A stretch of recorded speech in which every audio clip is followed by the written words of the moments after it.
Հայաստանի Հանրապետության վարչապետին, պարոն վարչապետ, օրերս հայկական համալսարան այսպես կոչված կրթական կենտրոնը կազմակերպել էր հանդիպումներ Ռոբերտ Քոչարյանի եւ Սերժ Սարգսյանի հետ, քառասերունդ ներկայացուցիչների հետ։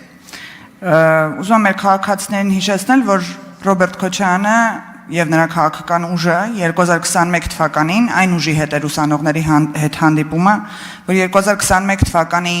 նախընտրական քարոզարշավի ընթացքում եթերով գովազդ էին տալիս բայրակթարներով մեր զինվորների ռմբակոծումը։ Ռոբերտ Քոչարյանը իհարկե բավականին քննարկվող արտահայտություններ է արել այդ հարցազրույցի ընթացքում, բայց կուզեմ անդրադառնալ մեկին եւ ցանկանամ լսել ձեր մեկնաբանությունը։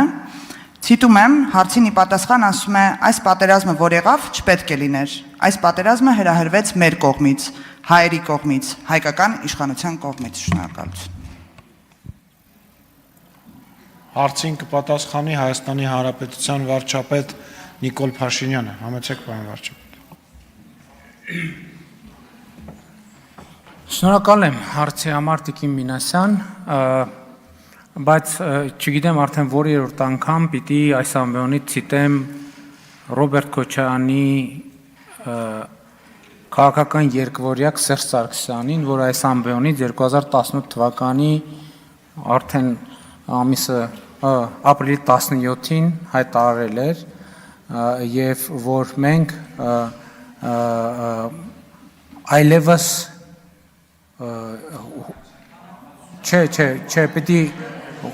այսինքն հայտարարել էր, որ այլևս պետքա սպասենք պատերազմի։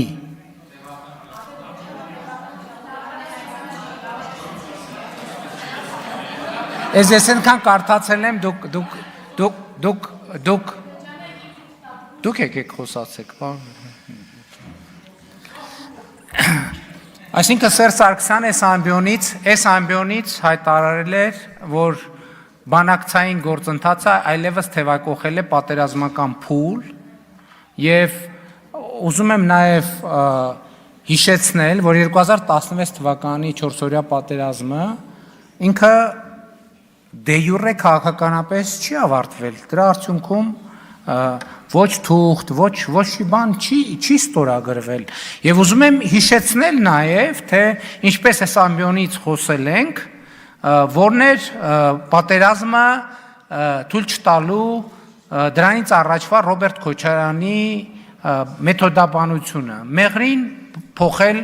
Ղարաբաղի հետ եւ այլն եւ այդպես շարունակ, մադրիդյան սկզբունքներ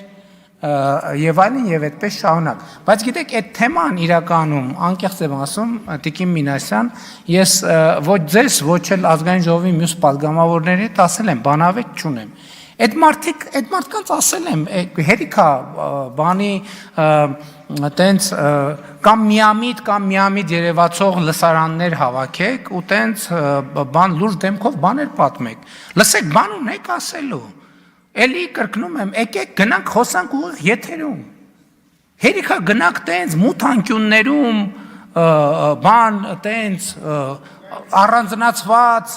բան ունեք խոսալու, եկեք գնանք խոսանք։ Ինչի մասին եք ուզում խոսանք։ Ուզում եք Ղարաբաղի բանակցությունների մասին խոսանք, ուզում եք պատերազմը հետաձգել չհետաձգելու մասին խոսանք, ինչի մասին եք ուզում խոսանք։ Եկեք գնանք խոսանք։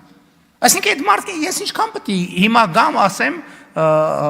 ինչքան պետք է գնան թաքուն ստեղ այնտեղ էս պատի տակ են ծառի տակ, այն անկյունում, ինչքան մութ, ինչքան հնարավոր է մութ անկյունում նստեն խոսան։ Բան ունեն խոսալու։ Ռոբերտ Քոչարյան, Սերժ Սարգսյան, Լևոն Տեր-Պետրոսյան,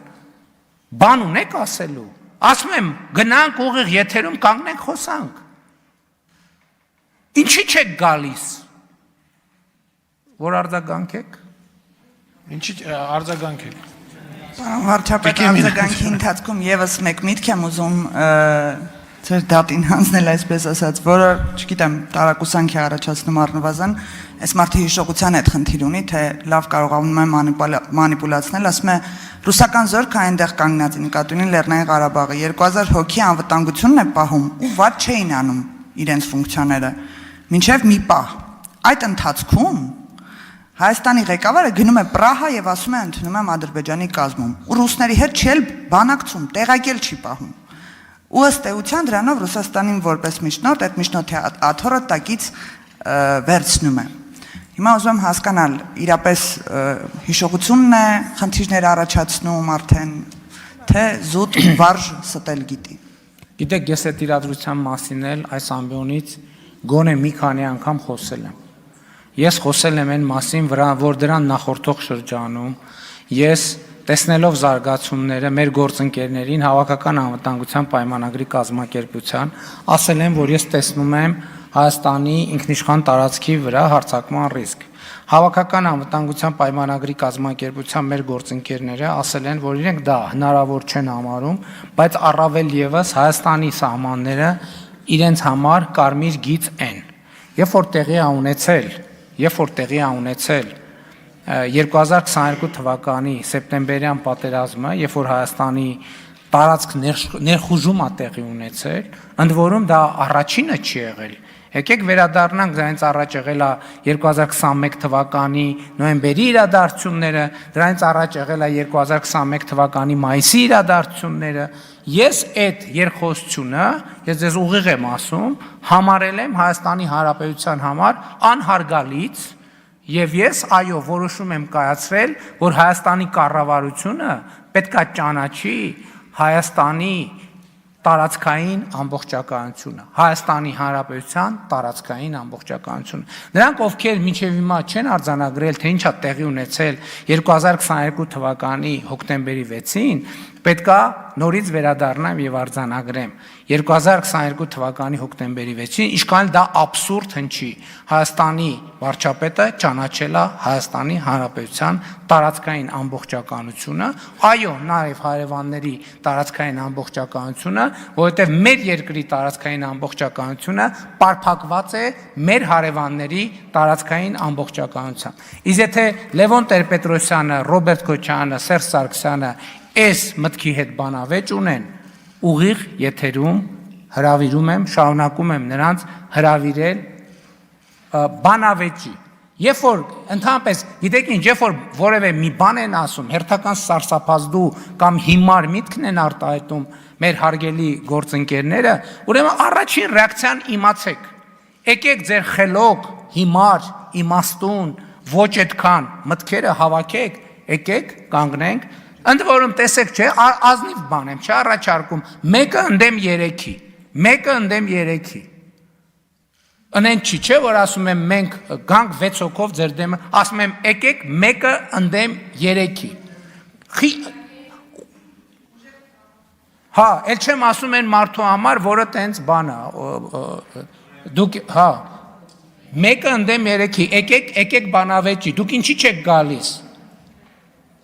Ես ասեցի, նախկինում ասել եմ, էլի չկրկնեմ, շատ լավ։ Շնորհակալություն